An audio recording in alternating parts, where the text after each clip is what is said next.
I can hear you and see you.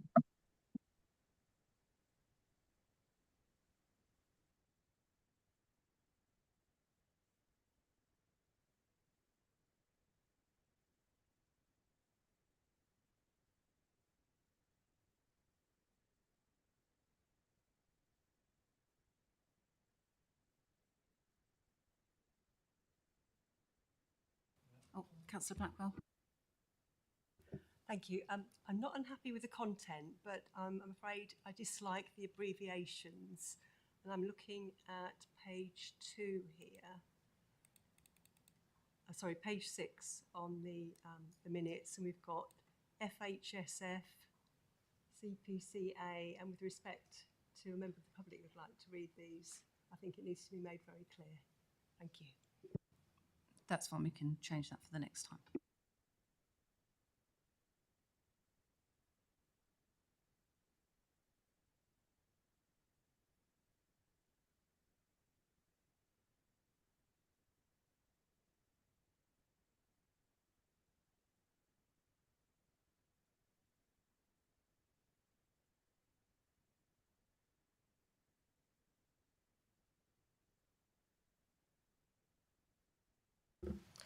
Thank you. Item 2, members' interests. Are there any interests? Excellent. Are we doing overview and scrutiny programme? Yes. Okay. Obviously, we'll look at overview and scrutiny work programme. So you have in the packs the overview and scrutiny work programme and the notice of key decisions for the following 4 months. We had planned some overview and scrutiny training, which was going to then help formulate part of the work programme. Obviously, that's been delayed for national parliamentary reasons. So that will be following. So we will be developing that work programme a bit in the coming months. But obviously, if you could just bear with us whilst that training's rearranged so that we can we can sort of get that scheduled in for you. But apart from that, is there any questions on the programme itself? Councillor Martin?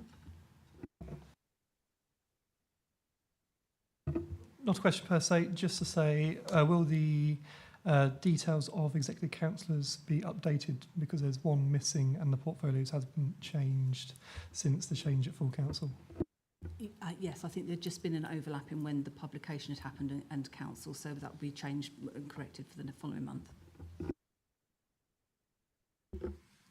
As I mentioned earlier, we're actually going to slightly change the agenda. We'll be as brief as we can. Again, apologies. And so we're actually bringing the issue of performance forward. And we've got Councillor Ferguson online. Over to you, John or Stephen, whoever's going to phone. Thank you. Can you hear me, Chair? Can you hear me? Yes, we can, Councillor Ferguson. Good. Thank you, and sorry that I'm not with you tonight. I'm at an airport flying back from Germany, and thank you for indulging me by moving the agenda around. So it's my great pleasure to report on the quarterly 4 performance indicators. Looking through the paper, you can see these are the indicators for quarter 4, which ended in March, and obviously we're in June now, so some things may have moved on, but at the end of March, the performance was as following. On key actions, we had 80% on green, 15% on amber, and only 4% on red. On performance indicators, 75% were green, 25% were amber, and 0 were on red. And on corporate projects, 60% were on green, 40% were on amber, and 0 were on red, which means that I think there are only 2 reds in the whole report, both of which to do with procurement, which, as the Corporate Governance Committee has already pointed out, is substantially understaffed, and that's the issue that we're dealing with. We're also in this report introducing a new contextual outcomes measures dashboard, which monitors 75 key performance indicators against our statistical nearest neighbours and our actual geographical neighbours. These measures are linked to our corporate priorities, and so you should. I don't think we're going to discuss that much tonight, unless you want to. But I think there's a training planned to introduce you to that dashboard, and I think in future meetings it will give us further context to our performance. So going to the report itself, I'd like to spend some time calling out some, I think, excellent performance in this report. PL1A, One Leisure Active Lifestyles Programme, which we smashed the target and delivered more than 45% more attendees than last year. PLs 5 and 6, which was to do with benefits claims and change of circumstances forms from the resident beds department, which both of those measures struggled earlier in the year, but having put the work in and corrected things, they've both easily exceeded their targets. PR8 is particularly exceptional. When we had the peer review team in a couple of weeks ago, they commented on this. This year, we housed 965 households through the HomeLink scheme, which is 200 more than last year and a record for us. That also helped minimise the number of households in temporary accommodation, which is PL9. And this year, we delivered an additional 703 affordable houses. PL20, again, that's been habitually an amber measure because the food safety inspection team were catching up after the COVID disruption. We've now overcome that and we finished the year easily beating our target. And PL21, which was actually amber, but I think is a great performance because the customer services team managed to almost hit their target despite a huge extra volume of calls that came from the green subscription green bin subscription rollout. The ones which are most worrying for me in this report are still PL 3 and 4, which do with the provision of disability facilities grants, which are still underperforming, but we've established a task and finish group to look into these. And hopefully that will help us give us some more insight in how we can improve those measures in the future. That's all I've got to say for this. I don't know if John would like to say anything. Yeah, thank you. So that's really helpful. Thank you, Stephen. A couple of bits of perspective on this as well. So these are end of Q4 reports. We do bring these to you as quickly as we can. The reason we don't bring them in May is because there isn't a panel sitting. So annual council happens. We get the results to you as soon as we possibly can. I think the other thing that I would just pick up on is that contextual dashboard as well. I suspect we may come back to that during the course of the conversation, but it's a set of metrics which are about how the organisation can look at how the things we're influencing in the wider corporate landscape. They are really useful indicators, I think. The things which we don't set targets for, because the metrics in there are things we can't directly change, but we are working across the wider system to have an impact. So it's things like sickness, overweight, statistics. There's all sorts of useful metrics in there that are about looking at the organisational context we operate in. So the recommendation that we're giving you there is that we can give you some further training on how that dashboard works, and we'd love to set a session up to take you through that, but we can come back to that, I suspect. So happy to take any questions. As ever, I will try my best to pick up any detail. If I don't have it at my fingertips, I will come back to you, obviously. Thank you, John. Are there any Councillor Pickering? Thank you, Chair. I've actually got 3 questions, but I'm happy if you want to take them one by one. So my first question, the report refers a number of times to the community wealth building approach. I was just wondering whether either of you can say any more about what that is and how it's going to be used in Huntingdonshire and how it's going to benefit us. John? Yeah, so I can give some information around that. So that's an approach which we're working on, which I think contributes back to the outcomes in the corporate plan. It's about preventing crisis and helping people out of crisis. And it's about how this organisation and other partners can work together to have impacts on our communities. So it's things like social value procurement. It's about making sure that spend that we have as an organisation is focused within our district and that there's a return back of that in terms of local jobs. It's also around employment for local groups and communities as well, and giving designated and targeted support to help people find successful jobs and begin careers within the district. It's all about paying back locally into our local area and focusing our effort and trying to enable partners to join us in that, so that the choices we make about how we spend our money, about where we deliver our projects, really comes back into our communities locally. So it's local payback effectively into our communities and really making sure we maximise the return on what we do. I'll ask the other 2 questions together because I think they're linked. So I was just wondering what's the reason for the amber status for the Market Towns project, because all of the sort of breakdown of that seemed to show good progress on all of those projects. And then related to that one, if you could just clarify that the Priory Centre works are due to start in 2024 and not in 2028, which the report says. So I can clarify that point, that they are Indeed, that was a typo to make sure you're all paying attention. Councillor Wakeford already asked me to point that out. So they will start in 2024 and 2028. I'm not sure. Maybe John's got a better answer to me on the amber status. I'm not sure on that one. I think that's when I come back to you on the detail that sits behind it. I think as members will know, we issue a regular snagging report out around where we are in terms of progress. I think there's maybe been some slippage on one or two areas within the scope of that work, but much of it is still on track. I think rather than me try and guess to give you the responses, I'm happy to take an action and come back to you in writing on that one. And also Councillor Wakeford will be with you in a month's time to deliver the Market Towns update. So you've only got a month to wait for that. Thank you for that. Are there any other questions? Councillor Jennings. Thank you, Chair. I also have two questions, if I may. The first is about PI 18, and it's a question really about, it's on page 340.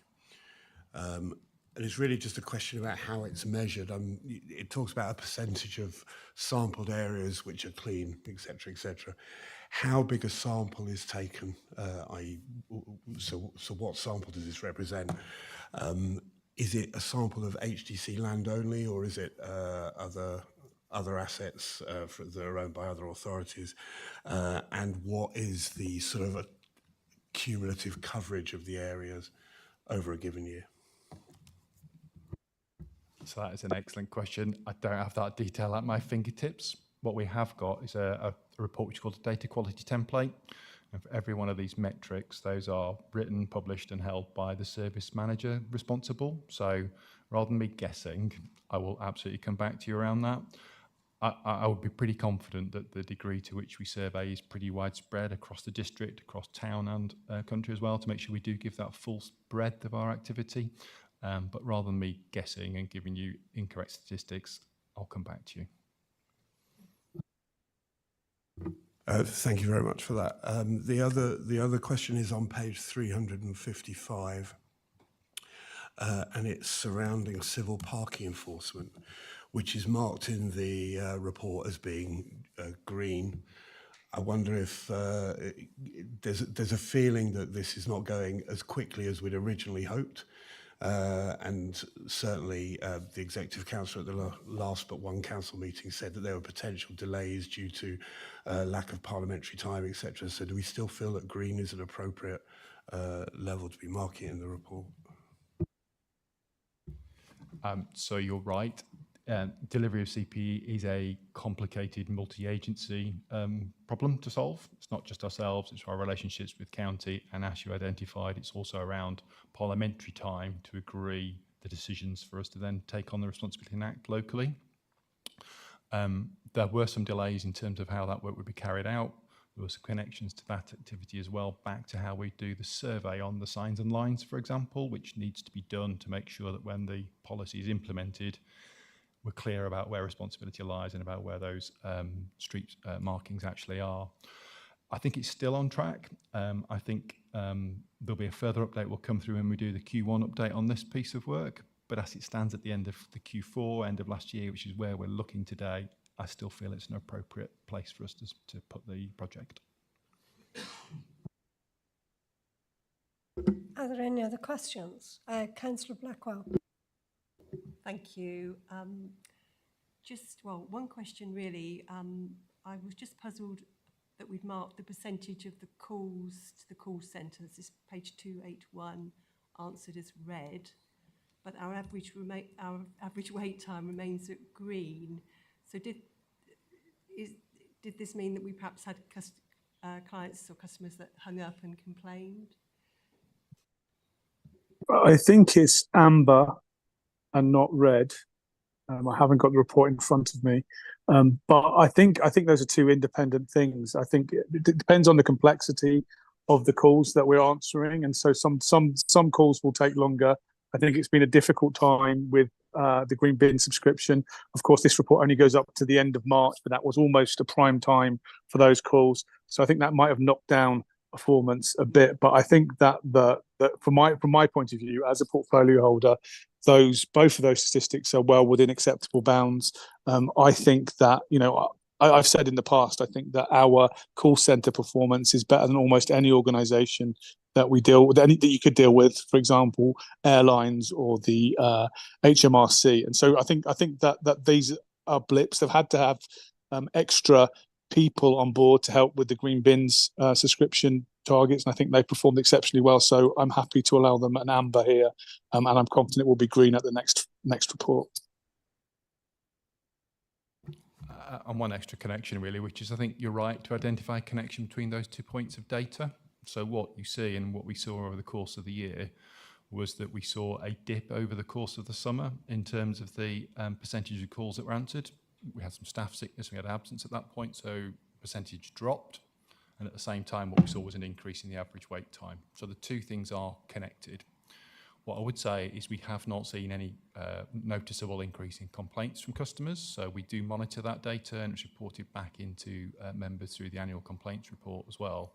There are no warning signs around that. I think Stephen's right, that wider perspective on call handling across other organisations, I think we stand up pretty well against it, but the two data points are connected. Councillor Blackwell. And just one follow-up point,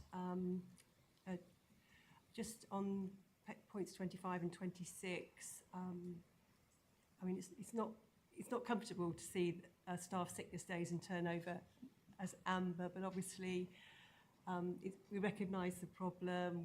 We have the workforce strategy, and we've, together with the Employment Committee, hopefully we're in a position to improve that. Thank you. Yes, John.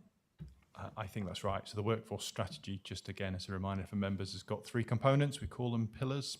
2 of those have already been through committee. The third one is about to land, so we're taking committee through that next. I think you're right. There's lots of components in that workforce strategy. The last pillar relates to well-being. So that's about how we can help people stay fit, healthy and at work. So there will be a whole set of activities that will be driven off the back of that programme as it comes forward. So that will come forward. And the final point I'll make, which is on the next agenda item as well, one of the things that we've responded to feedback from this committee on the metrics for the coming year is to split out the sickness in terms of short-term and long-term. So we'll be able to dive into a bit more of the detail as we have reports here. But the real detail is where we get into Employment Committee, and those papers will absolutely take us through that detail too. So we've listened to the feedback and we have responded around the metrics we are reporting. Thank you, John. I could just clarify something Councillor Ferguson mentioned earlier about the Disability Facilities Grant. This has been outstanding for some time, and I'm really pleased that you've actually got a working group. Are there sort of terms of reference already been outlined, and are we working to timescales on that? So I can pick that up. So the working group has not yet met. We've got some draft terms of reference for the members to work through. We've identified 4 members who volunteered at my last count, so we just need to get them in a room and start work on that. But what I would also point out is that in terms of a response to the data that we saw around disabled facilities grants, is there is a new action within the corporate plan that's been approved this year to work with partners and ourselves to improve performance around disabled facilities grants. So there's a deliberate action within the corporate plan. You'll start to see the responses and reports back on that as we go through the quarterly reports as well. And we've already tasked and allocated a business analyst resource already is looking at the process and how it operates. So I think there's a real opportunity to put some of that more technical work into the terms of reference and get members to look at that. Where I think we can really make value of the task and finish group from a member perspective is about working with our partners, to calling in other agencies, county, other organisations, some of our registered providers, and engaging with them and asking some quite searching questions. I think that'll be a really useful exercise for us. You can ask questions probably that we can't as officers, which I think will be really helpful. Thank you. Are there any other questions? Okay. Can we then move on to the corporate plan target? Yes. Item 9. We'll kill that at the same time. John, do you want to present it on? I'm not sure Stephen may speak as well, but just as an outline. So we completed this activity around this time last year with yourselves, and we followed a fairly similar process in terms of how we go about setting targets for services. A brief outline of what that is that the responsible service manager for the performing area proposes targets. They're then assessed internally. So myself and Oliver Morley, as corporate director, go through what's being proposed. We also get insight from our performance and business intelligence team. So they help us with some of the number crunching. And then we've gone on further to have a separate session with Councillor Ferguson as the responsible portfolio holder for corporate performance, but also Council in Mickleborough as well, to give us that kind of financial edge to our conversations. And as a consequence, what we have now got in front of you are the metrics that are proposed for the coming year. There are 32 measures. We've brought a couple of new ones in. And what the report does, it summarises in 3.3 what's happened to each of those 32 metrics. So in quick summary, 16 of those have got more challenging targets or intervention levels than last year, so driving up that performance agenda. 8 have got the same target. Of those, 3 of those metrics were not actually achieved last year, so we're stretching and pushing services to at least achieve what they should have done last year. 4 of them, we've made some modifications where those targets have been reduced, but the justification for that is explained within the appendix. There are some, I think, fairly understandable reasons for some of those numbers being reduced. And then 4 of the metrics are brand new ones, so it's difficult to set contextual measures and look back over performance, so they have got no comparison against last year. But I think it speaks to hopefully the conversation we've had around the performance framework, which is in place, approved by members.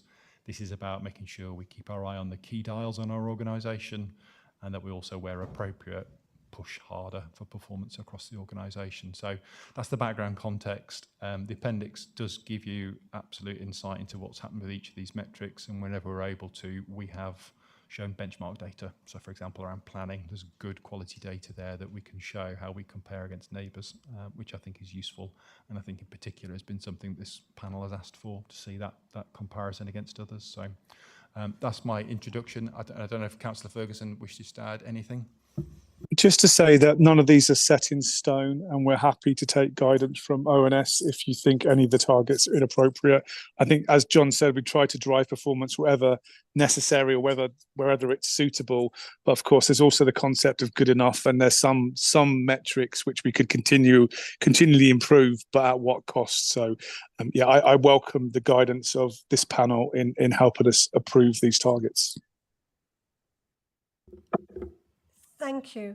I'm pleased to hear that. I'm sure actually it's iterative, and as we go forward, we'll actually be able to look at that. But I think particularly the benchmarking with other councils is particularly helpful, because it actually then gives us a sort of indication as to where we're going to go.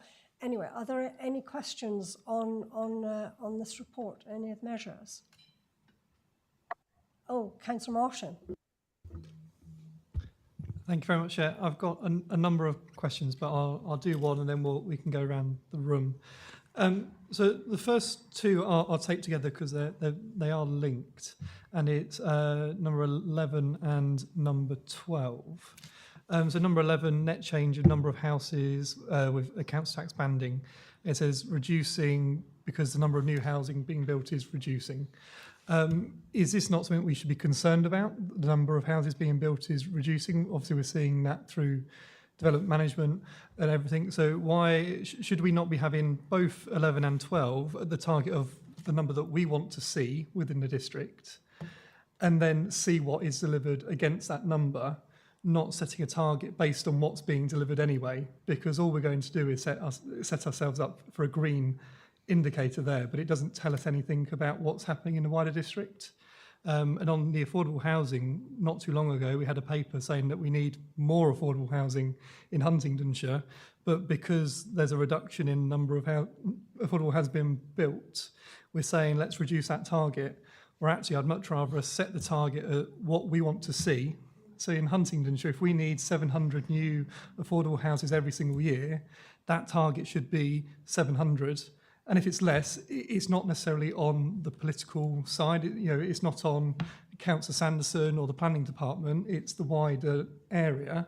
But we need to know that. So maybe we can think of new strategies or new things that we can put in place to bring in development. But unless we've got that figure in here and we're working off a figure that's being produced by somebody else, it doesn't help us in any way. So, the first 2 points is 11 and 12. I think let's set them at what we want to see, not what is actually currently being delivered. So I think that's a fair point, Councillor Martin, and perhaps we should be setting the target at our aspiration, while recognising that we don't have too much control over when these houses come through. So you'll notice in the previous section, we took credit for lots of affordable houses coming through, but some of that is just the luck of the draw. And we had a big kind of a big number of them coming through, and we're expecting a fewer number next year. But I'll defer to John to see what he has to say, but I'm perfectly happy to set a higher target as long as we realise we might not make it, but it would at least highlight our aspiration. So I'm happy to try and add a couple extra points to that. I'm mindful Mike's in the room as well, and may have an input from a director place perspective. I think that's right about setting ambition and about setting ambitious targets. I think one of the things about setting a target, though, is also has to be realistic. And I think that is where the balancing act is formed around particularly this metric. We can set a really high forecast number, but we also have really good insight into the development plans and projected delivery over the course of the year. And that's what's informed some of these numbers. They've not been sort of dreamt out of thin air. They've been actually been formed by having, particularly around affordable homes, very good, strong conversations with our registered providers, looking at their plans for delivery over the course of the year, and also reflecting back on that. So I agree, we could absolutely push the numbers up. I just want to make sure that we push the numbers up to something that's realistic and therefore is relatable back to real world. So that's probably my only guiding perspective on it, but I'm happy to take away and seek further questions, but Mike's got his hand up. Through yourself, Chair. I think there's merit in us taking it away and having a look at it and coming back to you with a more formal answer. I do kind of understand where you're coming from, Councillor Martin, in terms of particularly around the housing trajectory piece, you know, in terms of overall number, because we will have an overall need figure identified within our housing trajectory that, you know, you can say should be the starting point really for that, and that, you know, yes, we may not achieve it, but it's about understanding the factors that lay behind that and whether there are things that we can influence and enable or not. So I think we can take it away as directors and report back on that one and pick it up within an update to Cabinet.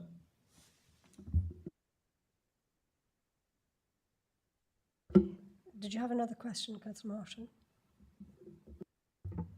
I do. Thank you very much, Chair. So the next one is talking about waste. I know number 20, it is talking about residual waste collected. Can I just confirm that that is the grey bin? Is the weight coming from the grey bin? Looking across at Andy as well. Is that the grey bin collections? Okay. Thank you. Yeah, just to confirm, it is grey. We've got the head of operations in the room with us, and he's just nodded at me to say yes. So yeah, absolutely. Are there any other questions? Oh, Councillor Coley. Thank you, Chair. You could forget a fellow Ouija, I do not know, but anyway, I have a couple of questions, that's all right, Chair. Point 18, so the percentage of household waste reused, recycled, composted, and I've read the explanation, but are we happy that we're looking at a potential target of only 51% of household waste being reused, recycled and composted, given the very ambitious climate targets we've set ourselves and the green strategy we've set ourselves? While I understand that, and it's a bit like the affordable housing, should we not be setting some stretch targets there and ambitions rather than, well, we think it's only be 51%? Thoughts?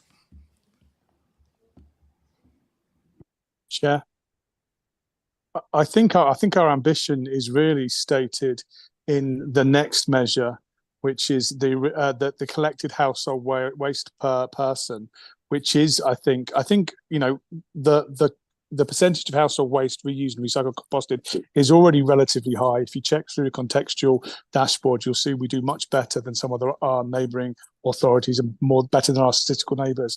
I think that having, you know, there might be a small dip in that performance, but I think the big goal is reducing the amount of waste generated by residents of Huntingdonshire. And I think our ambition towards net zero is reflected in the next target, and I think, you know, I think we'd rather focus on that for the time being, because I think that has bigger consequences with regard to the amount of waste that we have to recycle, with regard to the amount of waste we have to send to landfill. So I think I'm happy with those targets as they stand.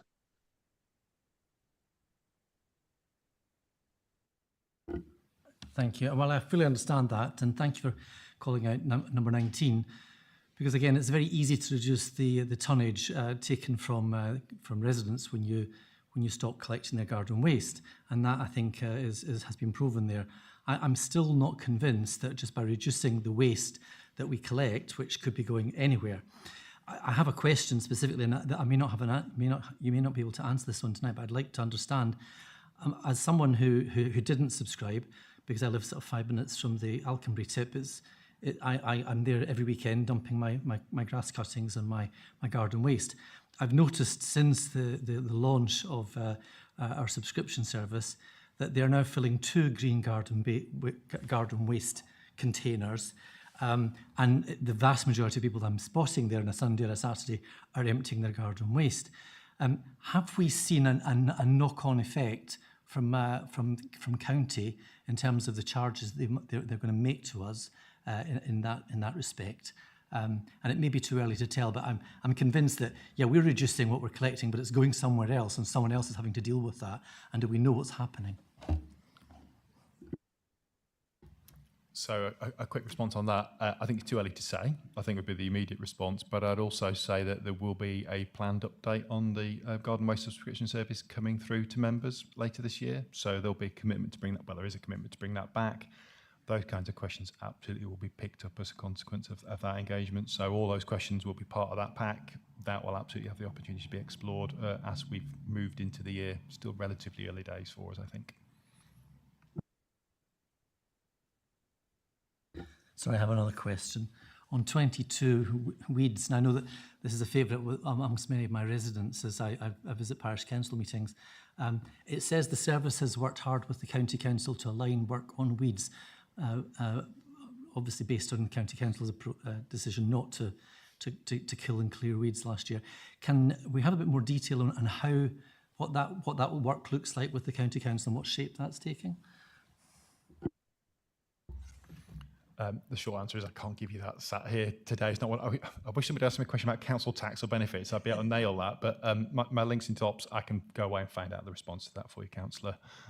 I know it's been an active discussion, and I know it has involved right up to director level. So those conversations have happened, and I can bring back an update for you. Apologies, I can't answer today. The only context I can add as a county councillor is I believe that the county council's weed spraying regime is about to start on June the 10th. So hopefully we should soon see an improvement in the number of weeds. But of course, there are lots of weeds who have grown this year, and the situation is still far from satisfactory.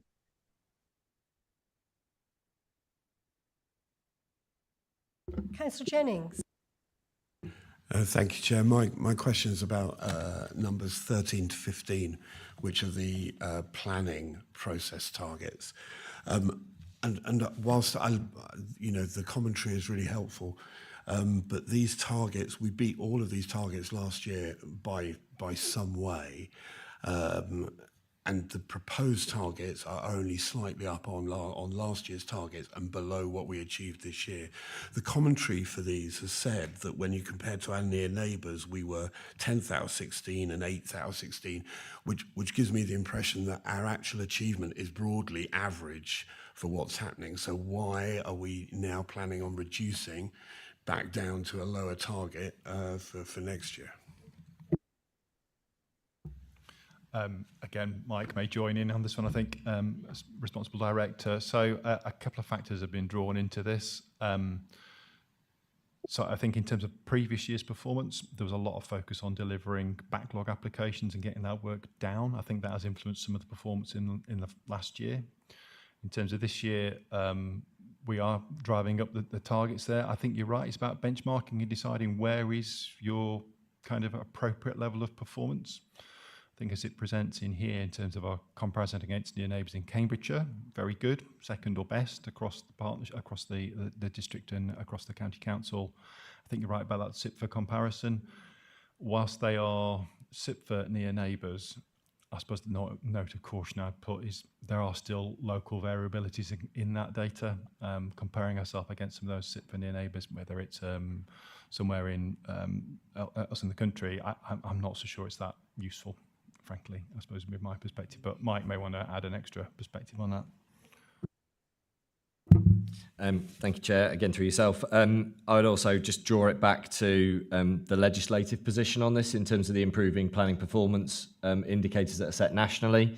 Those are monitored by Oflog.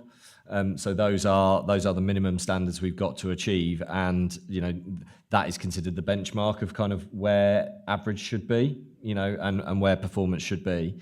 And obviously the service is on that journey, as John has said, in terms of addressing some of the backlog challenges and other issues within the service. The other factor of this is around the change in the fee regulations as well. We've got to factor in that in terms of refunds that are required as a result of the legislative changes. So if extensions of time are not agreed or applications are not determined efficiently, there is a risk in terms of fees having to be returned now as a result of that and those shortened deadlines. So from my perspective, they are perfectly reasonable. There's always that element around, you could always set them slightly higher or slightly more challenging than that. But I think for where the service is now, on a consistent basis, I think they are reasonable and appropriate. As the other factor I would say is, they are numerical targets, and as a result of clearing a backlog or a slowdown in applications, they can change quite rapidly in a short period of time in terms of percentage terms. I mean, correct me if I'm wrong, but I think we were told that the reason that they were so low last year was because of the clearing of the backlog. And if that's happened now, and can I just be? Did you say that the national minimum standard is what should be driving our average? Is that what you just said? Again, through yourself, the national minimum standard is what's set out as the basis of the performance measure. So in terms of the intervention rates for 23-24, those are the requirements of the legislation in terms of the determination periods. In terms of the backlog, the point is that there was significant investment and some government money that was put into addressing that backlog. That backlog has reduced, but there is still a way to go in terms of clearing it. So we've still got further work, which is shown by the number of cases on hand in the graphs that are referred to elsewhere in this report. So the point is that the backlog isn't completely eroded at this time. Sorry, can I just clarify that? Just so I understand that. The backlog then, John, would that necessarily be because of a lack of resources? Is that what we're saying? Obviously, we got the budget from the last lot, but we're still trying to deal with the backlog on resources. The backlog can be due to a number of different factors. Resources will be one, if you have changes in staff sickness, for example, or things like that. But equally, it depends on the nature of the applications that are coming before us, whether they are technically compliant, whether we have to seek amendments or changes, whether we are awaiting feedback from statutory consultees, etc. There can be many different reasons that can affect that backlog. The simple fact is we do still have a backlog and we are still working through those. We've had some new recruits into the service over the last couple of months at a more senior level. So that should help us reduce that backlog even further. Councillor Martin. Thank you very much, Chair. And talking about 2 points really. So talking about the backlog, it'd be quite useful to know what the backlog is so that we can see that as a performance indicator of how it's going up or down over time. Because if we're seeing a large increase in the backlog because things aren't getting done, then we need to know that so we can then challenge the portfolio holder. And if it's going down, then we should hopefully see these indicators going up. But my second point is just picking up something that you said, Mike, was about new legislation talking about if we can't agree an extension, then there's the possibility of having to provide a refund of some description. For me, if that's the case, should we not be pushing these targets higher so that if there is an issue, we tackle it sooner rather than later? Because we all get these reports and we look at the green ones, and 9 times out of 10 we just glance over them initially and go to the red ones or the amber ones first and then come back to the green ones. And is that going to be happening in the senior management side if you're seeing green, you think everything's okay, but we might be seeing things starting to creep down. So by pushing that target a little bit higher, are we not going to be able to tackle any issues quicker and therefore reduce the likelihood of having to pay refunds or having other issues like increasing the backlog? I understand completely where you're coming from.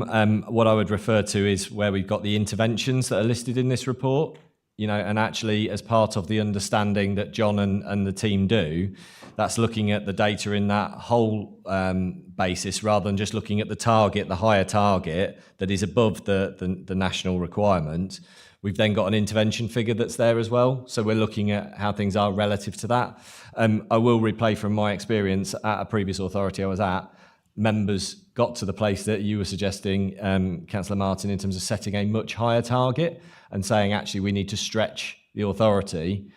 Well, the flip of that was then it was coming up red on every single report because it was around extensions of time and the figure was set so high that it was never going to be achievable. It wasn't realistic without a significant level of investment into the service that they weren't willing to make. So there is always a trade-off, and I hear what you're saying. It's something that myself and John can take away and reflect on with Clara as head of planning. Yeah, thank you for that, Mike. Obviously, the intervention is when we get into the red territory of the indicators, and if we're setting that at the absolute minimum that we have to provide under legislation, you know, we're not asking you to increase the intervention level, we're asking you to increase the green level, which is us trying to say that we're doing a fantastic job, we're doing a phenomenal job. At the moment, we're targeting to achieve lower than what we've achieved this year, and 5% lower on one of them. So should we not be trying to match what we've done this year, rather than saying, okay, well, a little slip is okay? We're quite happy for the portfolio holder or whoever to come to this meeting and say, we did really, really well last year. We said we were going to try and match it. Unfortunately, these things have happened. We'd much rather an amber indicator come here and have an explanation of why we're at that stage, and it is because we've pushed ourselves to do better, than having green, green, green, green, green all the time, when actually it doesn't reflect what's going on within the department, and that then makes it difficult for us to have these difficult conversations with the portfolio holder, with the chief planning officer, or any other department that we're discussing in these performance indicators. Thank you for that. I think actually we've actually covered a lot of this. I think obviously there are some issues. I think John and Mike, if you could take that away, and what we'll do is we'll bring it back or get some clarification for the next meeting, because we're not going to resolve that tonight. Are there any other questions? Okay. Are we finished on the performance? Thank you, John. Thank you. And Stephen, good flight. Hope everything goes fine. We'll see you when you get back. So I'd like to now revert to the original agenda, and apologies for the delay. And obviously getting on to CCTV. But at this point, we're actually going to do an exclusion of press and public. Sorry, John. That the public be excluded from the meeting because the business to be transacted contains exempt information relating to the financial and business affairs of any particular person, including the authority holding that information. You can come back later. Thank you. Thank you.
which is the Community Infrastructure Levy Review document.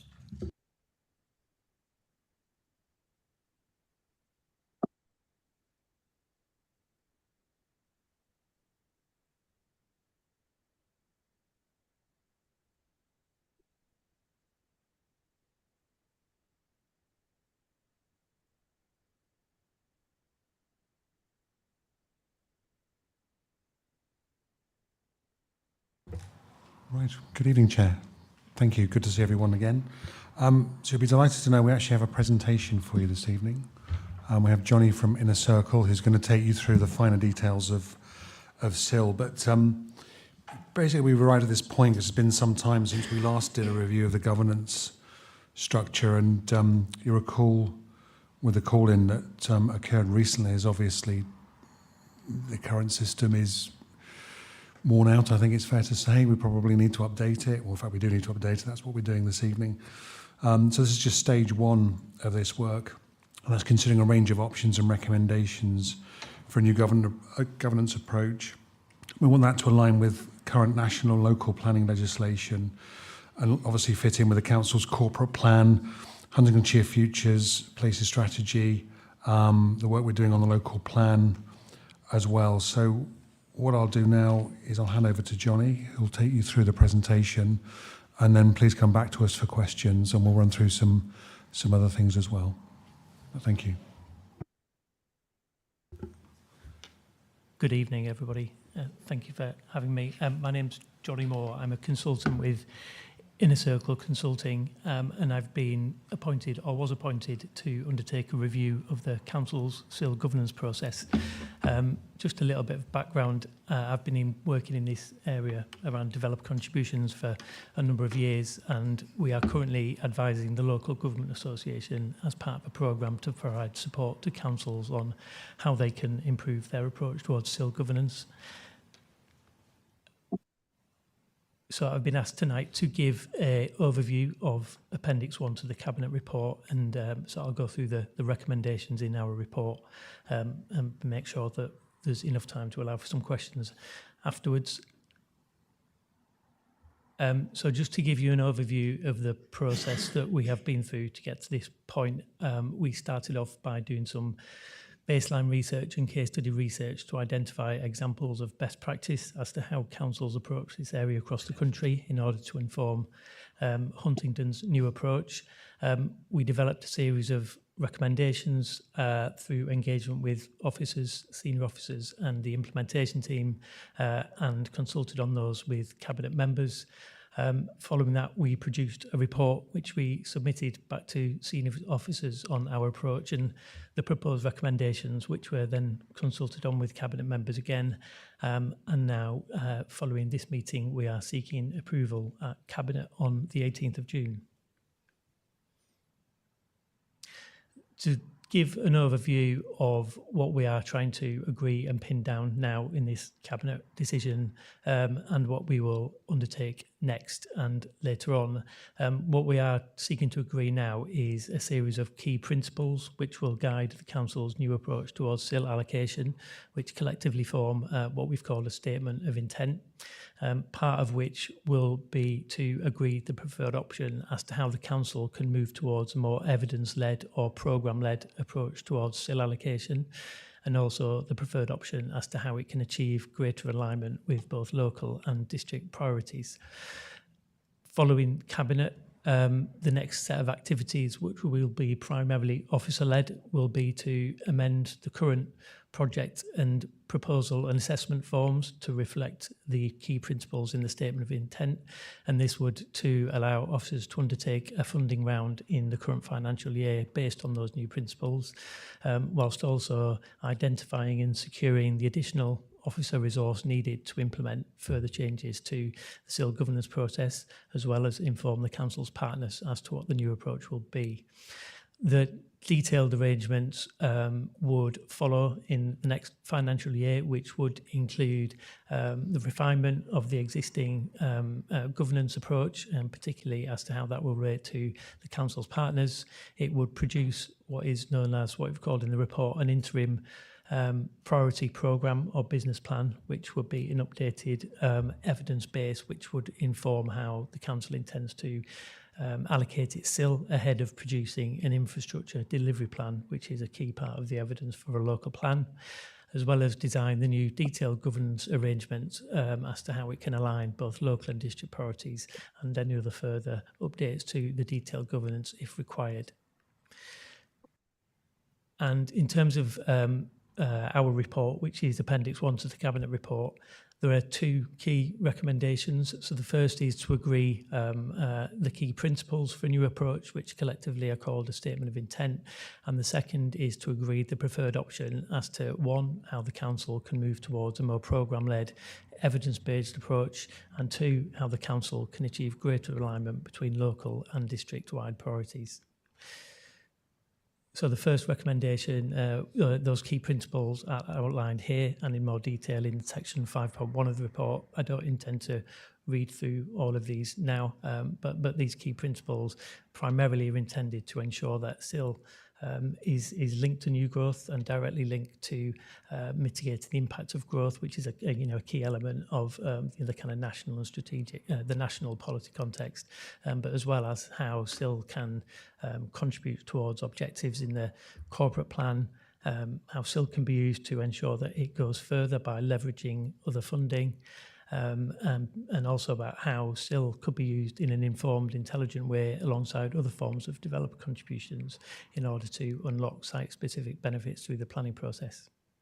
And also that any new approach should ensure that it works in conjunction with other partners who are also responsible for delivering and funding infrastructure. So they're the key principles of a new approach, and the next couple of slides just identify our recommended way as to how the council can achieve two of those principles. The first of which is how the council can move towards a more programme-led, evidence-based approach. Our recommended option is option 2 in the report, which is to produce a priority programme. Through this, the council would identify, through consultation with its partners and through examination of the evidence, about what the priority infrastructure projects that it would wish to fund through the year, and then receive bids against those priorities through that same period.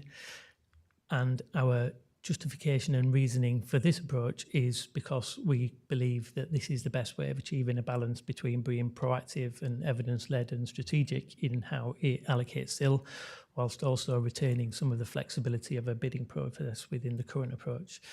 It also allows the council to proactively make that link between what infrastructure is needed to support development in the local plan and plan spend accordingly, and offers in a proactive way the opportunity to consider what other funds are available to fund each of those infrastructure projects. The second principle as to which we identified some options as to how that principle can be achieved is around how the council could achieve greater alignment between both local and district-wide priorities. Our preferred option that we recommended was option B, and that is to work more closely with parishes to align both local and district priorities.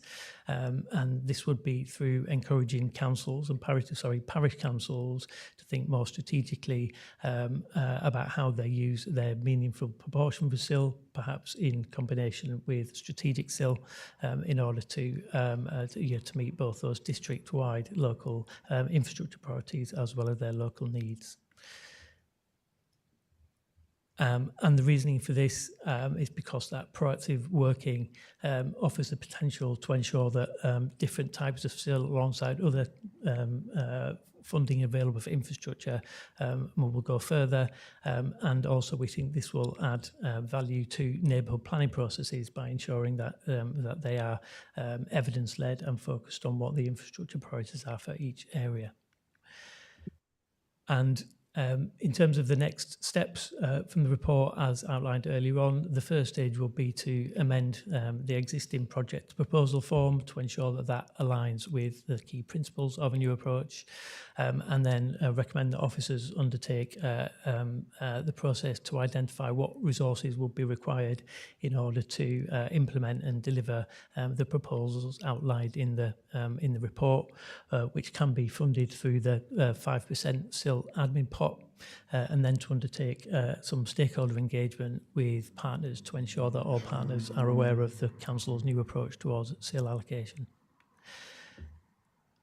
And as we said, then we are intending to take this report through to Cabinet on the 18th of June, after which the next steps can be implemented.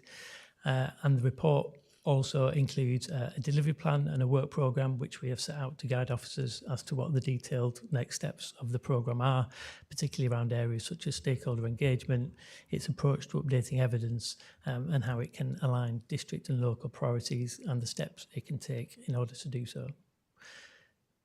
And then also in the report, we've just provided a summary table which identifies the areas of the current approach which we propose will be changed, what that new approach is, and the reasoning for those. So that is an overview of the content of the report, and happy to take any questions on that. Thank you. Thank you for that. Very helpful. Are there any questions? Councillor Gordon. Thank you very much, Chair.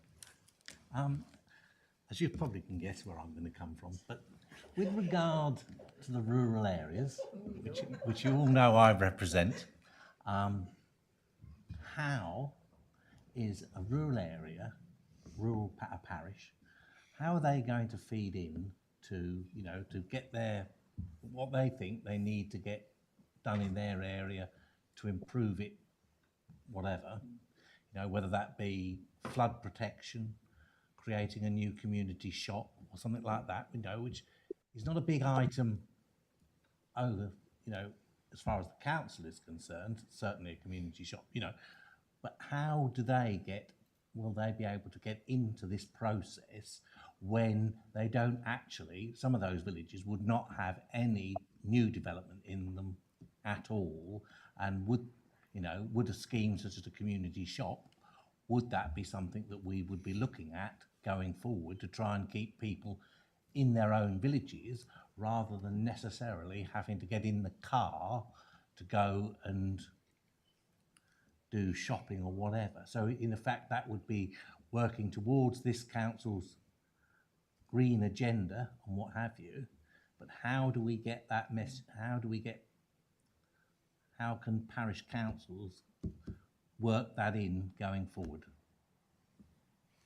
Sorry, Chair, that was a bit long-winded, wasn't it? Yeah, if I may.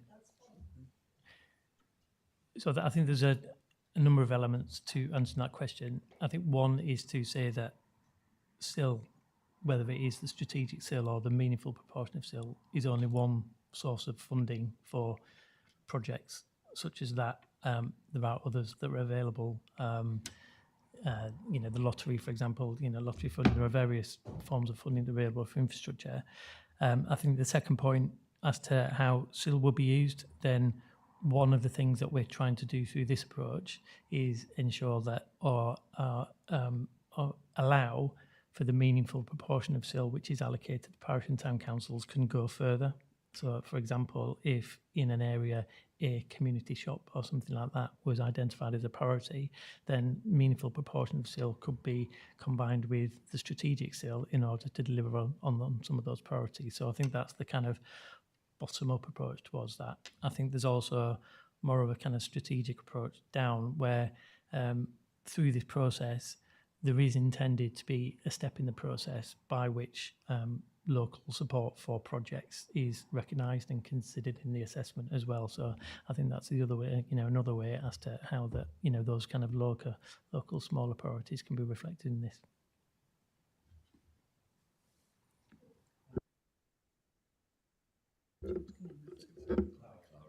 Clara. Thank you, and to you, Chair. I think there's one salient point that we do need to pick up at the outset, is that your reference being the fact that they're not taking development. It's not losing sight of the strategic intent of SIL. So dare I say it's about unlocking growth. So part of the conversation would be that strategic intent. So to your point, if there is, if let's say infrastructure is being proposed that has a strategic benefit beyond the immediate local, then that's perhaps one conversation. Dare I say where the conversation then is about what I might call local, but in an area that hasn't taken growth, I think that's where we will have to have the conversation about what growth they may wish to take to ensure that they can drive up their meaningful proportion if they have something going on locally that they wish to be able to fund. So it's a two-way conversation, dare I say, rather than just the theme of what can I take from SIL. Part of the conversation may be how do we help you generate SIL to meet the aspirations you might have locally. That wouldn't be limited to just the arena of SIL, but how we have that conversation with the development management process, the planning policy process. And Chair, if I could add, I think important for local members to promote it to their parish councils, which I know Councillor Gardner does on a regular basis. But if they're not aware of the new system, then by all means, please introduce it to them and ask them to get in touch.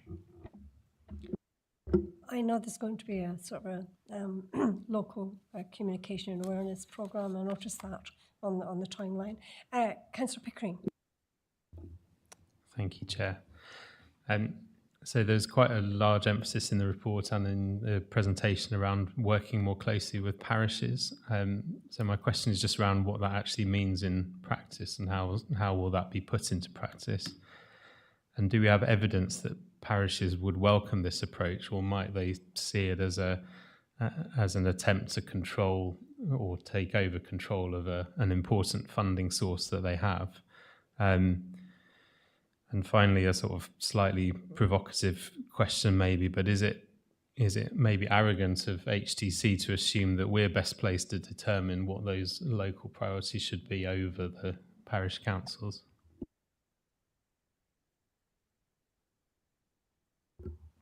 Yeah, if I may answer that, in terms of the different aspects to how council can work more closely with parishes, we've taken some learning from East Suffolk District Council, who have gone through this process as well, and they've implemented a number of things. So one of the things that they've done, for example, is provided templates and guidance as to how parishes and neighbourhood councils can consult and identify what those local priorities are in a kind of consistent and high quality way, and then provide the additional resource in assisting and facilitating that process as well. So I think there is a kind of officer resource question there.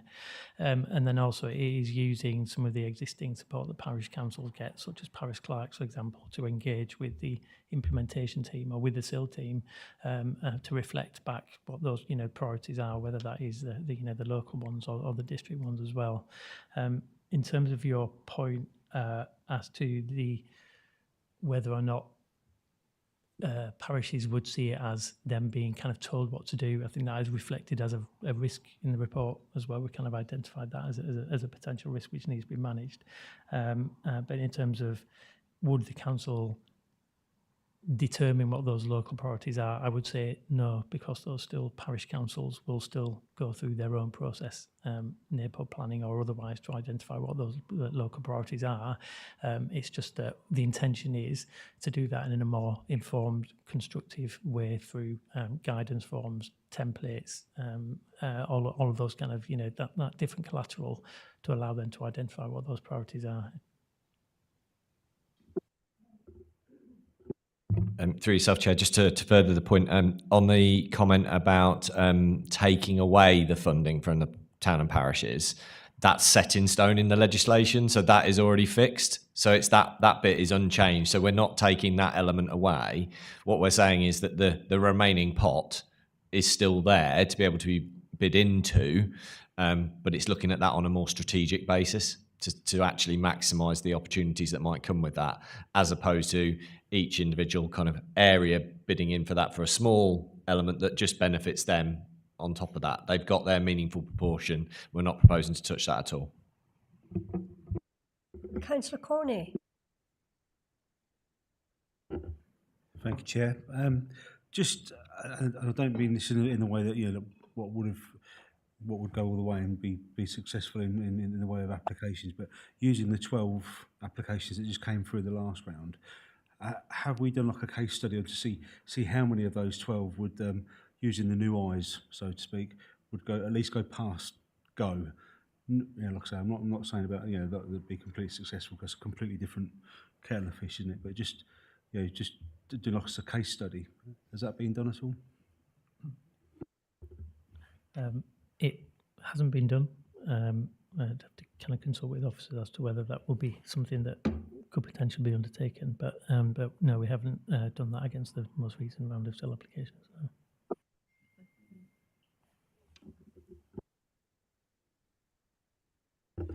It may stop you from needing to answer anyway. Like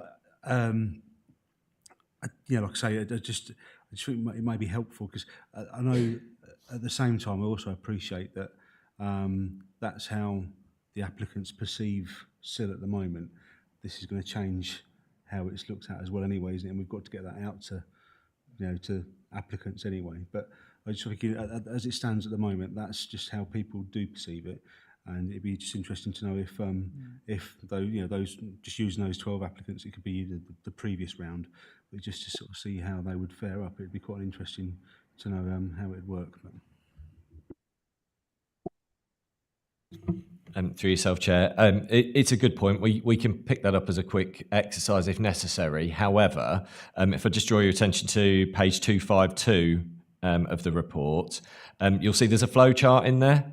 That has been, considered in the context of the previous applications that we had and the issues that we had. So if you look at the first process point on there, is it infrastructure that supports growth? Now, if I recall correctly, some of the items that were before us last time, there was no link to growth. So those applications are likely to have received the same outcome. And, in effect, what we're saying is that if we introduce this system, there'll be that in principle point that some of those bids won't go any further, because they'll be able to come to us. We'll be able to say, no, where's your link to growth? There isn't one. Go away, and until such time as either you can work with us, coming back to Clara's point, work with us in a rural area to help facilitate development that then will generate that level of growth, or indeed relook at how your development might meet wider growth objectives. So it's something we can do if this panel really feels necessary, but we would have to feed that into Cabinet, bearing in mind the timescales that we're working to. But just using that from memory, there would be 2 that just wouldn't go past go, in effect. I think one of the things we're going to pick up on actually is the form, which I know you raised last time, Steve, where you tried to. No, you're fine. At the moment, it's a basic thing, but you can miss questions, not deliberately, just not realising at the moment when you fill in the form that you may have skipped over it. So just that sort of making it more difficult to send off the form without completing all the questions, because it's vital if you're applying that you do follow the process. That's just a practical thing we're looking at. Just coming back to the questions that Councillor Pickering came up with, I think we want this to be inclusive, and we want to try and sort of share the benefits of SIL with town and parish councils, because I think often their priorities are the same as HDCs. Just how we get there is maybe slightly different. And I think if we can do that, if a parish has 25% of meaningful proportion, and then HDC has the same goals, we can align those two, we can make it go a lot further, I think. So we're very mindful of that. Thank you. Councillor Catmull. Thank you very much, Chair. Reading the report, I would very much welcome this better engagement with the parishes, because my experience is that parishes don't really understand SIL. They think they do, but they don't. And when I read this, I learned things that, as a parish councillor for the last 5 years, I did not know, because nobody knew it. So very much welcome that approach. Thank you. Thank you for that. Clara. Thank you. And through you, Chair, I think a golden thread through previous conversations around SIL over the past few rounds has been that of communication. Being clear and clearly articulating what would meet the threshold of a successful application and what wouldn't. And it does go back to perhaps the parishes not fully understanding that, understanding roles and responsibilities, what our role is as the SIL charging authority, what their role is in preparing the business case. And as Councillor Sanderson alluded to, it's how we look at everything across the board to make sure that that communication is there from the outset. How do we engage with the parishes? How do we help you as ward councillors as well, help your parishes to navigate the future SIL governance as well? So that we are taking everything beyond, not just beyond the governance itself, but into the realms of how do we make sure that our parishes understand it and can help themselves in future rounds. And that will inform part of the next phase of work. And as we progress through that as well, you'll start to see more of that come forward into the public domain. But a starting point as a minimum will be the forthcoming parish conference that is programmed for October. But of course, we do anticipate that there'll be conversations with parishes in advance of that at the right time as the work progresses. Thank you, Clara. Councillor Cawley, did you did put your hand up, didn't you? Again, I thought you'd forgotten me, Chair. Anyway, Councillor Picking's already asked my questions, but undaunted, I have some more. and as another member who represents a rural ward, it's not just Councillor Gardner down there. I would echo and support what he'd said, and I think I love what you're saying here. It makes perfect sense to me. I think the presentation, thank you for a very clear and easy to understand presentation. I just always get very nervous when we talk about strategic, because it can feel very far away from the little people, if I can put it that way. I'm encouraged by what I'm hearing in terms of that willingness to engage, that desire to engage and to be inclusive. I would just please plead that is in fact the reality of what comes about, and we don't get lost in we're up here in the strategic and we're forgetting that down here. Also, Clara, I totally agree. If there's a way we can help our parish councils and our villages understand not only how this works, but what they can do to unlock some of this money in terms of development opportunity, I think that'd be greatly welcomed. So there is a question on all of this. Thank you, Chair, for your indulgence. You're talking about supporting the parish councils and town councils. What impact is that going to have on resource? We've already got a planning team that are pretty well stretched to almost bursting point. So have we thought about that, and what steps will we take to make sure that we're able to deliver this in the way we want to? Thank you, Chair. Yeah, happy to answer that. I take the point about your nervousness around the word strategic, and it's something that we addressed in the report, and we tried to provide a definition of what we meant by strategic, because it is one of those words which can be used so often as to it means everything and nothing. I think one point in relation to what you said is that while strategic is about using SIL in an informed, proactive way, it does actually have local benefit as well. So funding primary schools, for example, may be a strategic decision, but has very local impact. So that's one point on that. In terms of the impact on resource, yes, undoubtedly that would have impact on resource by trying to drive that closer engagement with parishes. It potentially has an impact on resource outside of the planning team as well. Parish clerks, for example, play an important role. But in terms of the impact that it will have on the kind of implementation team, we tried to set out what that impact on resource would be, particularly around establishing and delivering what a new approach is, and also gave an indication that there is the opportunity to use the 5% SIL admin pot, not all of which I understand is currently used in Huntingdonshire. So there is some available budget there to facilitate the additional resource as well.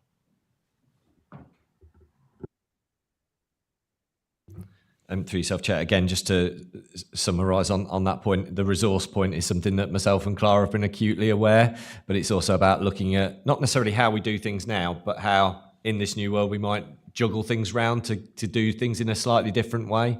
Being more proactive at one end might mean, actually we're spending less time on assessing the applications because we've seen them early enough. So it's about getting that balance right. Councillor Martin. Thank you very much, Chair. And I think the last two comments, a comment by my colleague to my right and from Clara about communications in particular and not turning people off by using words like strategic is a big thing. And one of my concerns reading through the report is if you went to a parish council and said it's going to be evidence-based and programme-led, they're going to think, well, what the hell does that mean?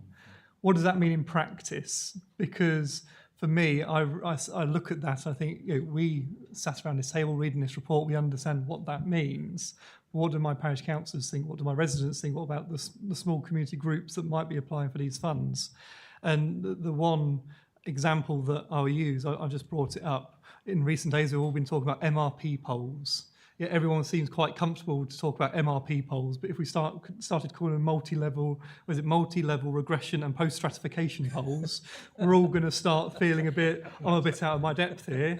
But if we're saying MRP polls, we feel a bit more comfortable. So I wonder if there's a better way or a different way of packaging a evidence-based programme-led that makes it a bit more inviting for people to come in the door in the first place.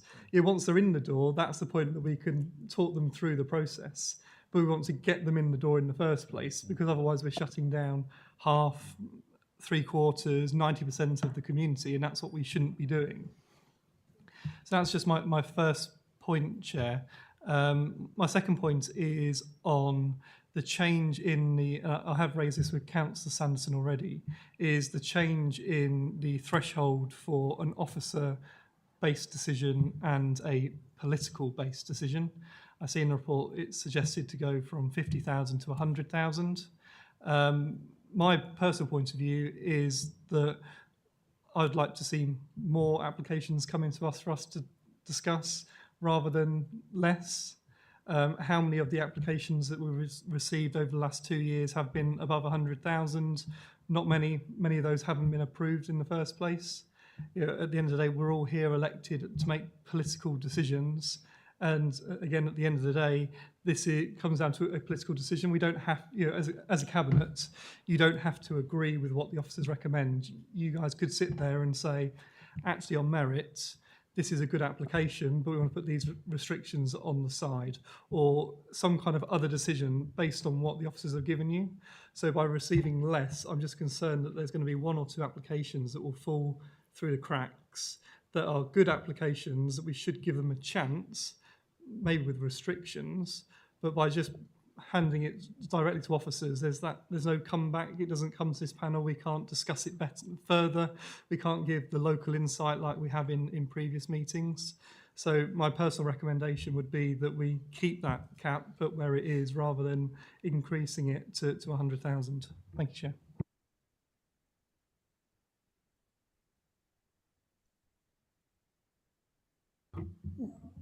Thank you. I'll comment. Thank you for your question, and Councillor Martin. I think the problem is that obviously 100,000 is worth a lot less than it was a few years ago now. And I think what it does is it allows us to focus more, I'll use that word again, strategic side of SIL.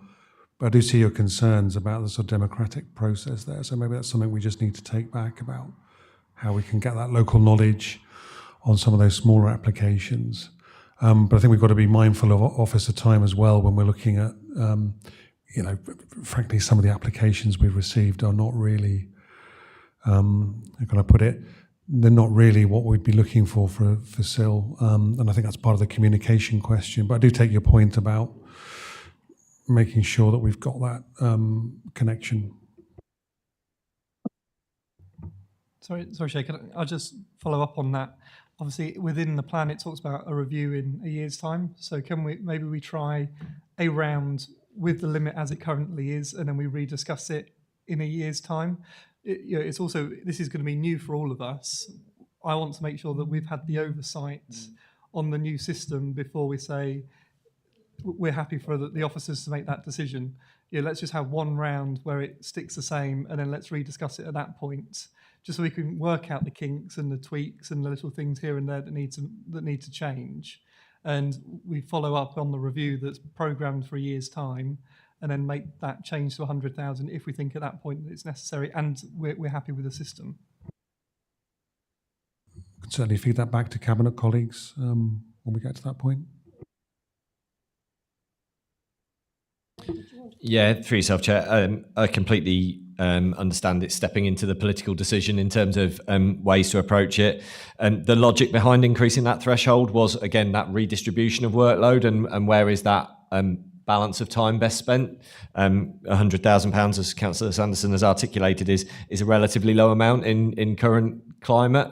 So it was just felt that was a reasonable level of increase, proportionate to the type of applications that we were getting, and the less than £50,000 actually being increased, probably more reflective of those local decisions and the ability for those decisions to be made quicker and more efficiently.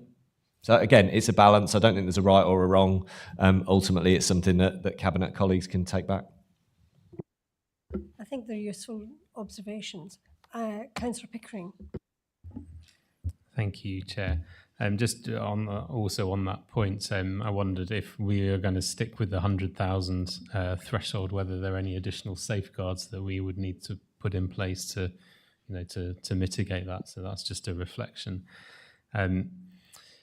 I've got another unrelated question, which is that I think in previous discussions around SIL, I think some of us have expressed a desire that some of the SIL grants would be more closely aligned with the communities where the SIL income is generated from, because those are the communities which are most impacted by the development which is taking place. And I know when we've touched on that before, I think it's been reflected that there was no mechanism within the sort of current SIL framework to ensure that happens, but it would be looked at as part of the SIL review, and I don't think I see any of that in the report. So I'm just wondering whether there have been any discussions about more closely aligning the SIL spending with the communities where the income is generated from, as I say, which are most impacted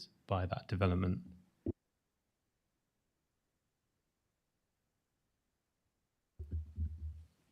I think one point to make is what we're trying to seek through a new approach is pinning the use of SIL to funding infrastructure that supports growth. That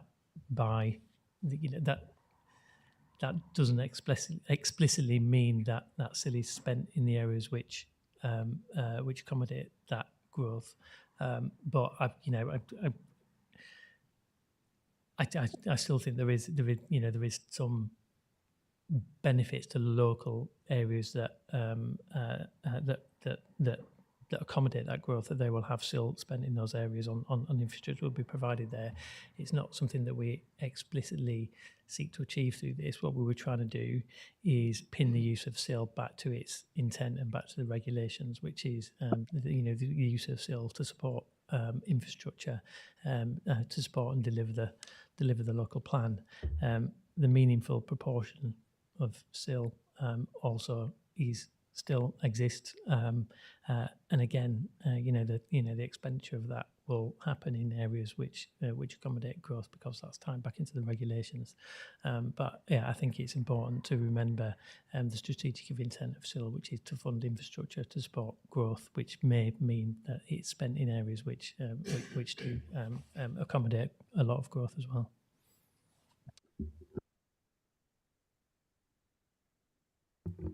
Thank you. And through you, Chair, I think every area is unique in its own right, because notwithstanding the fact that we're talking about SIL tonight, where we have large-scale developments, they will come with Section 106 packages as well, which may well mitigate the impact of that development in any event outside of the SIL regime. So to Johnny's point, it's not necessarily about those areas that generate the most SIL get to keep the most SIL. It comes back to where can SIL generate betterment across Huntingdonshire, picking up strategic intent, and isn't limited to just the high growth areas as well, that we make sure that we are maximising the value of SIL for the whole of Huntingdonshire. But I just think it's prudent to highlight too, in some of our areas around St. Neots, around Huntingdon, the level and the scale of development has brought with it large scale Section 106 packages, whereas we may have parts of the district that may have had pepper potting of, say, 40, 50 houses and a few of them. But what it does show is to unlock the next tranche of development, that might be the best place to direct infrastructure, and particularly having regard to when we do talk about the next round of SIL. Inside the report, you see reference to talking to infrastructure providers as well about understanding what we as a district need. And that needs to fit in, because what we may identify is that there is a betterment identified in one part of the district, but the benefit's going to be felt more broadly across the district. So for that reason, it's not directly referred to that, in effect, those that generate the most get to keep the most, but it does come back then to that, excuse the phrase, Councillor Martin, but that programme-led, evidence-led approach to why the infrastructure proposed is the best proposal for us and the best use of SIL. Thank you, Clara. I think you actually make a good point, but I think Councillor Pickering also sort of captures the whole issue. It's going to be all about the communication, actually how we sell this to parishes and towns, and it's and I think it's all going to be on the delivery. Councillor Cawley. Thank you, Chair. I just want to come back and pick up on something my colleague, Councillor Martin, said. I wouldn't like his very wise suggestion to get lost. Is there a facility whereby we can add a recommendation to this paper to the Cabinet to perhaps adopt the suggestion that Councillor Martin has suggested this evening? If you wish to add a recommendation to the Cabinet report, you can do so. It needs a proposer and a seconder, and then those councillors of the panel that are in the room may then vote as to whether or not that would be added to the Cabinet as a recommendation from ONS, and then Cabinet can obviously consider that. Therefore, Chair, through you, can I recommend that we include a recommendation to Cabinet to consider the proposal that Councillor Martin raised around leaving the limit at 50,000 for the first year and review that in 12 months' time once the system has settled in. And I'm looking for a seconder.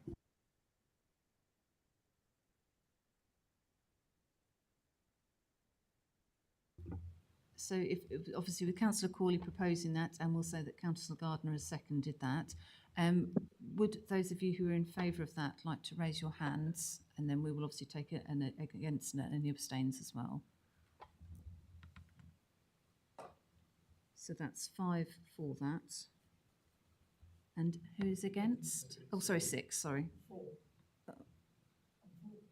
Yes, yeah. So how many are against? 2? Oh, sorry, 3. And? Abstain. Okay. And 1 abstain. So with that, obviously that is those in favour of that recommendation being added are in favour of that. So we will add that that's a comment from ONS. So are you happy that we word that as that the recommendation to, well, unfortunately because he's not in the room, he can't take part in that. So are we happy that we say that that is that the recommendation to reduce or to increase the limit to 100,000 is reviewed in a year, and that is the recommendation that you would like to add to the Cabinet report?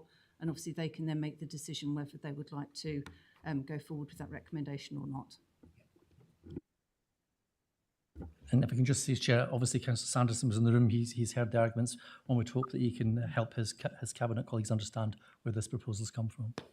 I was going to say, Chair, I'm happy to feed that back at the Cabinet meeting and make sure we have that discussion.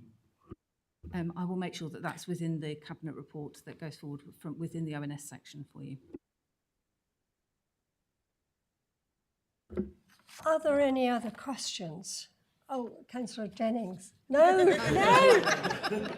Don't raise your hand. Goodness gracious. I know. Right, well, okay, I think we're actually now on performance. Finance. Last but not least. Got Treasury. Yeah, I bet they're together.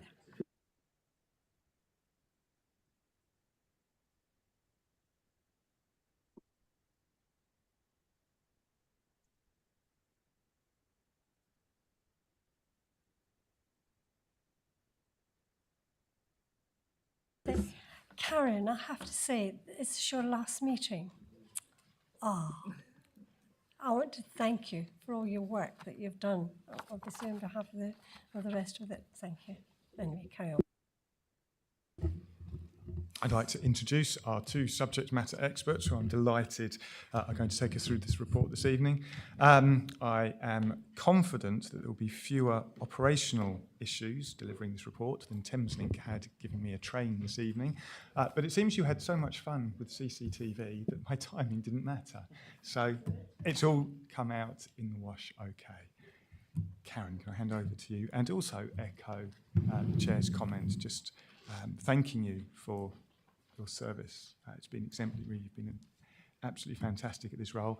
But don't have too much sympathy with her, and do not ask her which Formula One races she is going to over the next 6 months. Thank you, everyone. And it's been a joy reporting to committee, even when it does roll on a little bit. That's fine. So I'm here to talk about the Q4 outturn, the full year outturn for 23-24. I'm still looking at far too many years worth of accounts.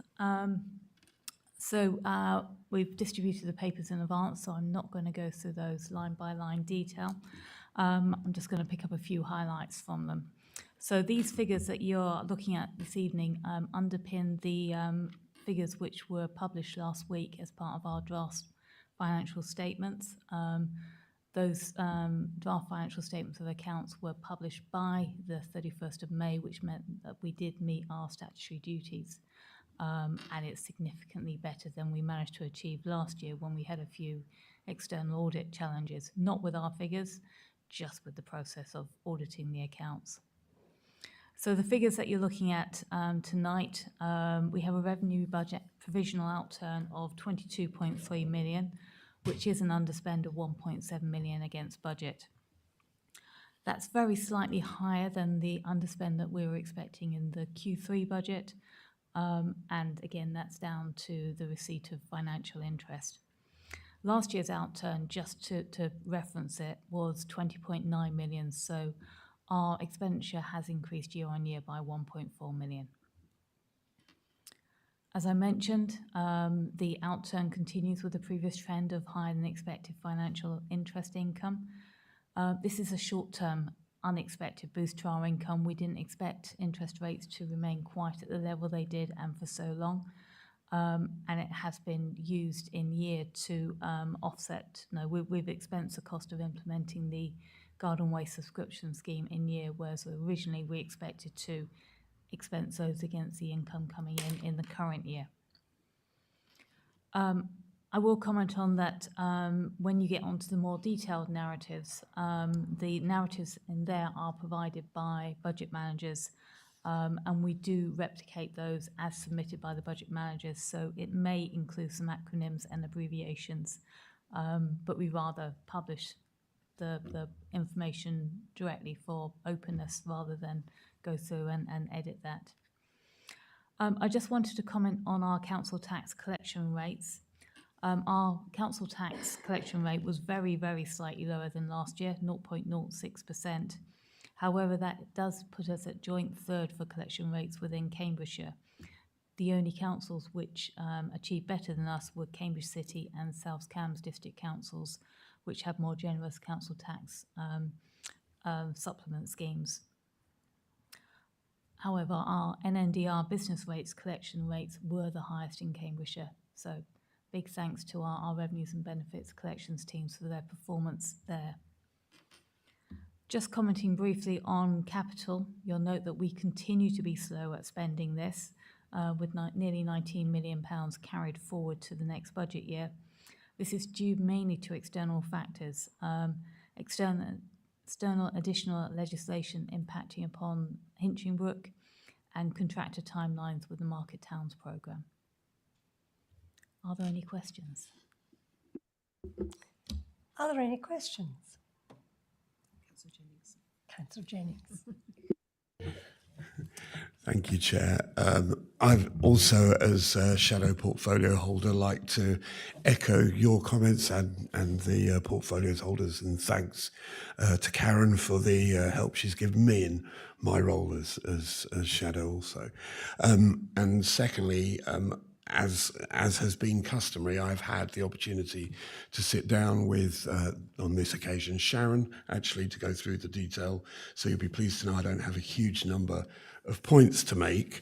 There is one thing I would like to draw to members' attention, actually, which is one thing that jumped out at me was the large variance on audit fees. And I just want to reassure members of this panel that I raised it to the auditors at corporate governance about the overruns, not least because those overruns were largely driven by areas that we're particularly unhappy that they kept going on and on and on about. So, but what I did say was I think it would be helpful if the auditors were to highlight in advance that such a large overrun is coming up and it doesn't just drop in at the last minute. I do have one question, if I may, Chair, on the actual numbers though, and it's in relation to One Leisure, which the notes on the variances to One Leisure on page 388 have actually been updated since the original version that I saw. And it now talks about utility costs being higher than expected in Q4. 86,000 of that is utility costs. And I just wondered whether that was related to the issues we had about the use, the non-use of gas in Ramsey, or was this a more general utility cost across the whole of One Leisure? Can I get back to you with an answer on that, because I don't have the detail on it? Thank you. That's excellent. Are there any other questions? Councillor Martin. Thank you very much, Chair. Just a question regarding contributions to/from reserves. How much was budgeted to go into or from reserves in the original budget in comparison to what is in this paper tonight? Because we've got 4.719 million going into reserves, as I read it, unless I'm incorrect. So the underspend, from the figures that I've seen of what was going to be contributed to reserves, we've underspent by a lot more than what is at the top of the paper by my reading. So the original budget, which is your initial question, the original budget was that it was going to be break even for the year, so there would be no transfer into reserves. What you actually see going through here is that some of the stuff which goes through our income and expenditure account isn't actually part of the net expenditure that we should be seeing in year. So that does transfer down into reserves, so it's there to use for its main use going forwards. So you won't just see the underspend going in there, you will see other transactions going through there which are expected to happen in future years. Thank you very much for that. So do you have the figure of how much of that is underspend and how much of that is going forward? I'm happy for this to be taken away and get that answer in writing. So the underspend for the year is 1.7 million. Are there any other questions? No, Karen, you've got off lightly. Thank you. As your last one. Thank you very much. We've just now got the lovely Oliver. Very kind, thank you. So we've got the Treasury Management Outturn Report for 23-24. This is the third report about Treasury. We've got the strategy, which goes in February, the half-year report, which is in November, and then we've got this one. So this is the complete outturn report for Treasury Management and all the activities that are associated with it. There are three things that I'd like to highlight. One is that, as Karen says, interest rates have remained higher, and this is where I'm getting repetitive because I've been saying they're going to go down probably for the last 2 years and they haven't. So they're still remaining high at the moment, but the forecast is that they might go down in June, possibly not now because inflation was slightly higher than was expected. But I am seeing some drop in the DMO rates over the longer term. So if we were to invest with the DMO, which is the government's backed by Treasury. The rates for those over 3 months are slightly lower than the short-term rates. So I think that's probably an indication that the rates will be dropping soon, or the market expects them to drop.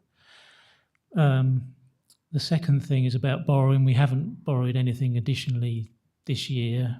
We haven't done any short-term borrowing either because we've had sufficient cash to manage our cash needs day to day. We also, in fact, we reduced our borrowing because we paid back a loan that we'd taken out to finance a loan we gave to Cambridge Regional College and one we gave to the gym several years ago. So the borrowing at the end of the year is lower than it was at the beginning. And the third thing I'd like to mention is training that we mentioned at the last meeting, or the last meeting I attended. The plan at the moment is to use Link to do some online training for members of Overview and Scrutiny and CGC. There'll be 2 sessions, one which will tie in with the half-year report. So I'm expecting the first session to be in October time, maybe November, to tie in with the half-year report, and the second session, which ties in with the Treasury strategy, to be probably in January. We haven't got the dates yet, but so it'll be online, it'll be recorded, so members that can't attend will be able to watch the recording, and there'll be a Treasury person there from Link who'll be able to answer questions as well as me. So that's in progress at the moment. And I'll set it up, and you'll all be invited.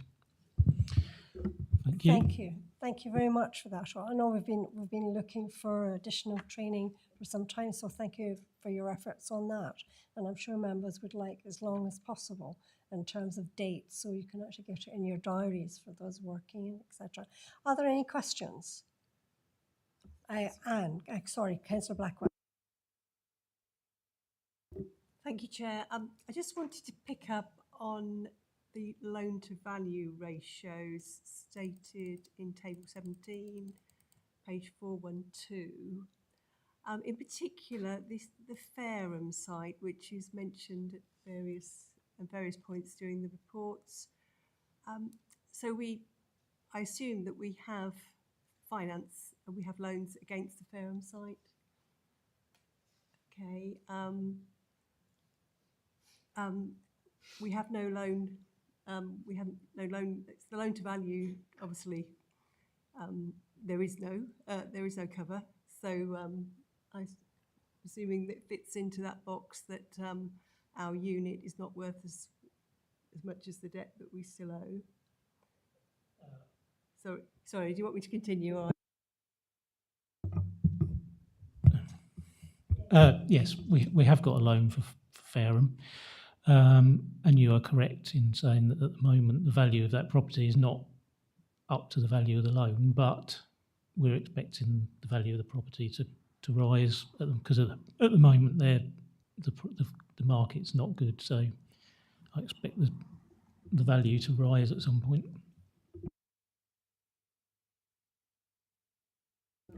So no, just to add to that point is that the values would be book values, they wouldn't be the commercial sale values.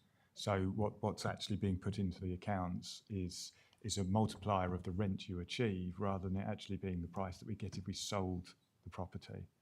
The other thing is that while you might put loans against an individual item, there are other properties within the portfolio, and we also have a number of commercial properties with no loans against them. So in terms of, you think about the overall estate, the valuation is just over, where are we, the 70 million mark, isn't it, for all of the commercial properties, where actually the loans are around the 33 million mark. So while it might look bad matched one-to-one against the broader portfolio, actually it's just no concern at all.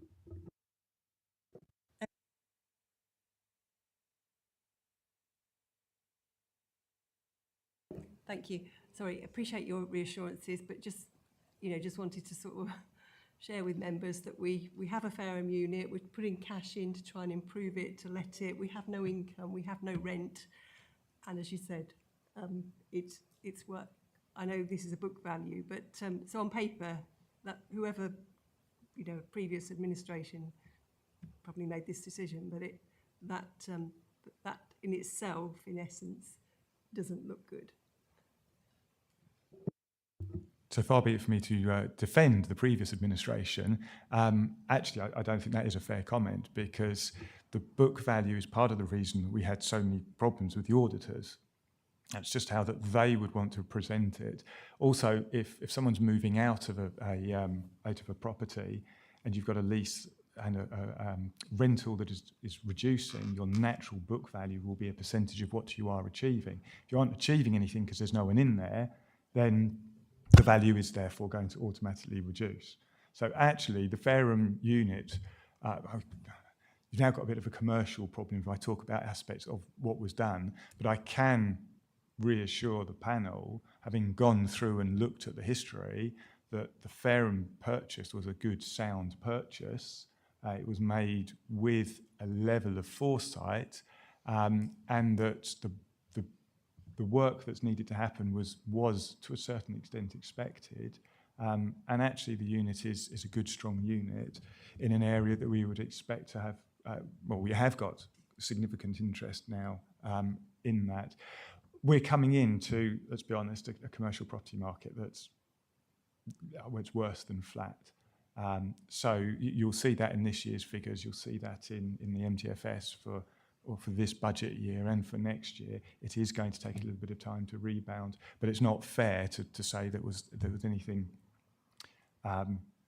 inappropriate accomplished or transaction by the previous administration in that.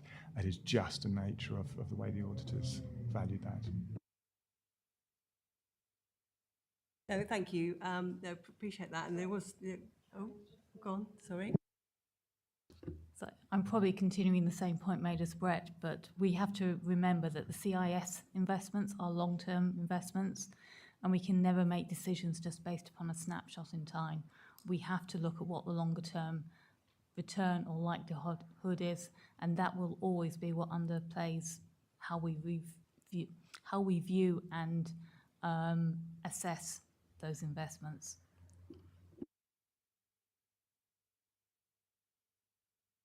Yes, yeah, no, and there was no sort of criticism to anybody, but it's just to sort of flag the fact that we still have an empty unit, and you know, respect the market as well. Thank you. Are there any other questions? I think we're finished. I want to thank Karen again for all her efforts and wish her very best in your retirement, whatever it is you decide to do. And I want to thank new members. I know it's been very long, this particular one for you as an introduction, but I want to thank everyone for their time and efforts on this, and the meeting is closed. Thank you.